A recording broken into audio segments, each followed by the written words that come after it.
Okay, let's dive into the world of Navarre. It's a kingdom that's been built on war, where secrets are everything, and the only real path to power is to become a dragon rider. We're gonna break down the absolutely deadly world of Rebecca Yarros' Fourth Wing. Right off the bat, we get this line. And you know, it's not just a quote, it's a promise. It's this desperate mantra from our main character, Violet, and her survival is really the central question of the whole story. She actually writes this in a book from her late brother. It's a vow she makes in a world that seems completely designed to kill her. So, to really get a handle on the stakes here, we have to start with a choice that was never really a choice for our hero, Violet.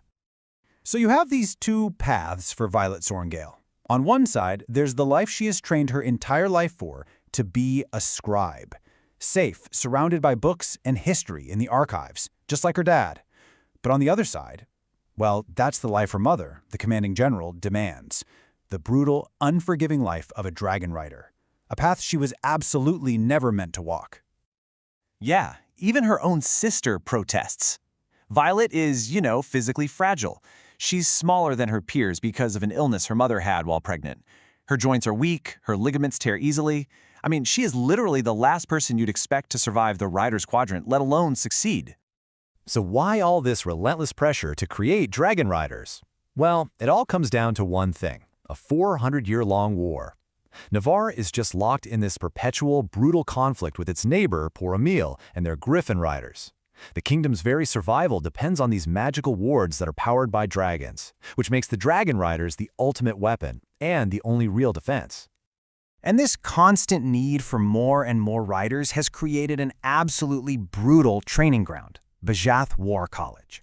And here, weakness isn't just a problem, it is a death sentence. Okay, so picture this. Your very first test is the parapet. It's not some grand battle. No, it's a narrow, winding stone bridge with a 200-foot drop and 0 railings. It's just the simple, brutal filter designed to weed out anyone who lacks balance, courage, or just plain luck. One wrong step, and you're gone. And just think about this number for a second. 15%. 15% of candidates die before they even officially start their training. And it's not always an accident either. Your fellow cadets are often just as dangerous as the fall. And hey, if you survive the parapet, you get to face the gauntlet. It's this insane vertical climb that involves everything from swinging buoy balls to test your strength to a rotating wheel that tests your timing. Every single stage is designed to kill you, just hammering home this idea that only the absolute strongest even deserve to live. But why? Why would anyone endure all of this? Well, it's for the ultimate prize. Because for those who actually survive, a power beyond your wildest imagination is waiting. This ceremony is called the threshing, and it completely flips the script. See, the cadets don't choose their dragons. The dragons choose their riders. These are ancient, incredibly intelligent beings who decide who is worthy of their power. And if they find you lacking, they might just incinerate you right on the spot. And this is the moment that changes everything for Violet. Terran, the most powerful and feared dragon in centuries, chooses her. Not for her physical strength, which he knows she doesn't have, but for her mind, her spirit, and her stubborn refusal to die. This bond is so much more than a partnership. It actually unlocks a rider's unique magic, what they call their signet. And since Violet bonded with the most powerful dragon around, she gets one of the rarest and most destructive signets you can imagine, the power to wield lightning itself. But this incredible new power isn't just for fighting battles. It gives Violet access to secrets, which leads her to uncover a massive conspiracy that completely rewrites the history of her entire world. So the official history is really simple. The enemy is Emil. The war has been going on for 400 years. But a hidden book from her father suggests a terrifying possibility. What if it's all a lie? So, the official story? It's a carefully constructed lie.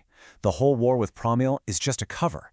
The real enemy, these creatures called the Venin, who literally drain the life from the land itself, have been completely erased from the history books. The leadership isn't just hiding the truth. They're using a war to cover up a threat they can't even fight. And then suddenly, her father's words just hit different. He knew. He knew the truth.